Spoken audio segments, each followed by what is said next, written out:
जय श्री कृष्ण, राधे राधे। स्वागत है आप सभी का हमारे YouTube चैनल में। सबसे पहले सभी बहनों को करवा चौथ की हार्दिक शुभकामनाएं। आज हम करवा चौथ की कथा का श्रवण करेंगे। करवा चौथ के दिन सभी सुहागन महिलाएं अपने पति की लंबी आयु की कामना से दिन भर निराहार और निर्जल रहकर व्रत रखती है और रात को चंद्र दर्शन करके चंद्रमा को अर्घ देकर अपने पति के हाथों से जल पीकर इस व्रत को पूर्ण करती है। आइए सुने करवा चौथ व्रत कथा। एक साहूकार था, उसके 7 बेटे और उनकी एक बहन करवा थी। सभी 7 भाई अपनी बहन से बहुत प्यार करते थे, जहाँ तक कि वह पहले उसे खाना खिलाते और बाद में संध्या खाते थे। एक बार उनकी बहन ससुराल से मायके आई हुई थी। शाम को जब भाई घर वापस आए तो देखा कि उनकी बहन व्याकुल है। सभी भाई खाना खाने बैठे और अपनी बहन से भी खाने के लिए कहा, लेकिन बहन ने बताया कि उसका आज करवा चौथ का निर्जल व्रत है और वह खाना सिर्फ चंद्रमा को देखकर उसे अर्घ देकर ही खा सकती है। परंतु चंद्रमा अभी तक नहीं निकला है, इसीलिए वह भूख प्यास से व्याकुल हो उठी। सबसे छोटे भाई को अपनी बहन की हालत देखी नहीं गई और वह दूर पीपल के पेड़ पर एक दीपक जलाकर छलनी की ओट में रख देता है। दूर से देखने पर ऐसा प्रतीत होता है कि जैसे चांद निकला हुआ हो। इसके बाद भाई अपनी बहन को बताता है कि चांद निकल आया, तुम उसे अर्घ देने के बाद भोजन कर सकती हो। बहन खुशी के मारे सीढ़ी पर चढ़कर चांद को देखती है और अर्घ देकर खाना खाने बैठ जाती है। जब वह पहला निवाला मुंह में डालती है तो छींक आ जाती है। जब दूसरा निवाला डालती है तो उसमें बाल निकल आता है और जैसे ही वह तीसरा निवाला मुंह में डालने की कोशिश करती है तो उसके पति की मृत्यु का समाचार आ जाता है। वह बुखला जाती है। उसकी भाभी सारी बात उसे बताती है कि उसके साथ ऐसा क्यों हुआ। करवा चौथ का व्रत गलत तरीके से टूटने के कारण देवता उससे नाराज हो गए और उन्होंने ऐसा किया है।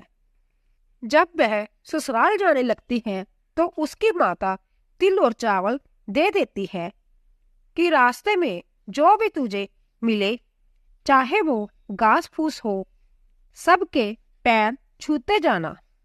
रास्ते में उसे एक बुढ़िया मिलती है।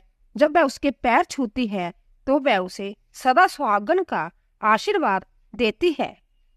जब वह ससुराल पहुंच जाती है तो वह अपने पति का अंतिम संस्कार नहीं होने देती।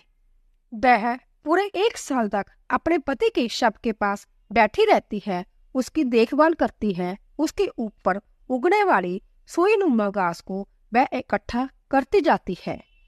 ऐसा होते होते मंगसिर की चौथ आई और चौथ माता बोली, करवा ले बाइयों की प्यारी, करवा ले दिन में चांद उगानी, करवा ले गरीब भूखी, करवा ले। तब वह चौथ माता को देखकर बोली कि माता, तुम्ही ने उजाड़ी है, तुम ही सुधारोगी, मुझे सुहाग देना पड़ेगा। चौथ माता ने कहा कि पो की चौथ आएगी, जो मेरे से बड़ी है वो मुझे सुहाग देगी। इसी तरह पो की चौथ माता आकर चली गई। माघ की, फाल्गुन की चौथ आकर चली गई। चैत की, बैसाख की, जेठ की, हाड़ की, श्रावण की, भादों की सारी चौथ यही जवाब देती गई कि अगली चौथ आएगी, उससे कहियो वह तुझे सुहाग देगी। पीछे असोज की चौथ आई। उस चौथ ने कहा कि तेरे पर कार्तिक की चौथ नाराज है, उसी ने तेरा सुहाग लिया है और वही तुझे सुहाग देगी, उसके पैर पकड़कर बैठ जाइयो। जय कहकर वह चली गई।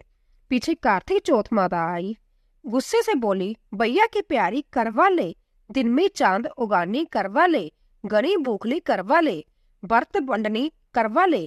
तब शाहूकार की बेटी पैर पकड़कर बैठ गई और रोने लगी। हाथ जोड़कर बोली, हे चौथ माता, मेरा सुहाग तेरे हाथ में है, तुम्हें देना पड़ेगा। चौथ माता बोली कि छोड़ पापनी, हथियारनी, मेरा पग क्यों पकड़ बैठी है। वह बोली कि माता मेरे से बिगड़ी हो, अब तुम्हें ही मेरा सुहाग देना पड़ेगा। चौथ माता राजी हो गई और आंख में से काजल निकाला, नाखून में से मेहंदी निकाल ली और टीका में से रोली निकालकर चिंटली उंगली का छींटा दिया। देते ही उसका पति उठकर बैठ गया और बोला कि बहुत सोया। तब वह बोली कि तुम क्या सोए, मुझे तो 12 महीने हो गए। तब चौथ माता ने सुहाग दिया तो वह बोला कि चौथ माता का उजमन कर। तब उसने चौथ माता की कहानी सुनी, करवा मींसा, खूब चूरमा किया। दोनों पति पत्नी जिमकर चौपड़ पासा खेलने लगे। नीचे से उसकी सास ने रोटी भेजी तो दासी ने आकर कहा कि वह दोनों चौपड़ पासा खेल रहे हैं। सास देखकर खुश हो गई और बोली, क्या बात हुई? वह बोली कि मेरे तो चौथ माता आई है। वह कहकर सास के पैर लगी और सारी नगरी में डिंडोरा पिटवा दिया कि पुरुष की लुगाई, बेटे की माँ, सब कोई चौथ का व्रत करो।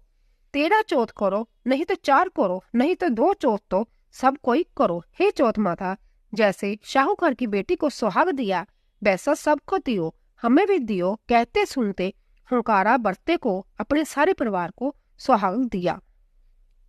करवा चौथ की कथा के साथ गणेश विनायक जी की भी कहानी सुनी जाती है।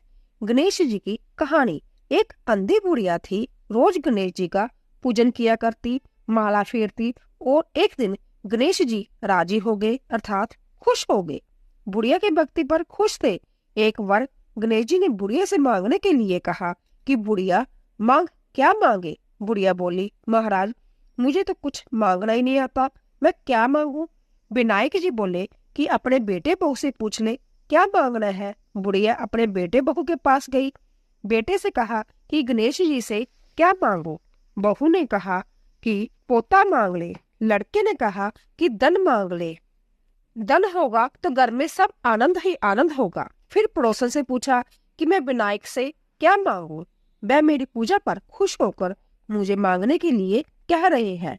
पड़ोसन ने कहा कि बेटे बहू किसके पुए, तू तो अपने दीदे घोड़े मांग ले, नहीं तो बुढ़ापे में दुख पाएगी, पड़ी खाट पर सड़ेगी। अब पड़ोसन की बात सुनकर बुढ़िया चक्कर में पड़ गई, सोचती सोचती सो गई। सुबह उठी, नहा धोकर पूजा की। गणेश जी आए, बोले, क्यों बुढ़िया, पूछ लिया? बोली, हाँ महाराज पूछ लिया। आप मुझे जय प्रदान दो कि मैं अपने पोते को सोने के कटोरे में दूध पीता देखूं। गणेश जी बोले, तू तो भोली भाली दिखती थी, मांगने के समय पर सब कुछ मांग लिया। अच्छा ऐसा ही होगा। बुढ़िया को आंखें भी मिल गई, धन पोता भी मिल गया और आनंद ही आनंद हो गया। बुढ़िया सुख से रहने लगी। हे विनायक जी महाराज, बुढ़िया की तरह सब पर कृपा करना। बोलिए गणेश महाराज की जय। करवा चौथ की कथा सुनने वालों का धन्यवाद।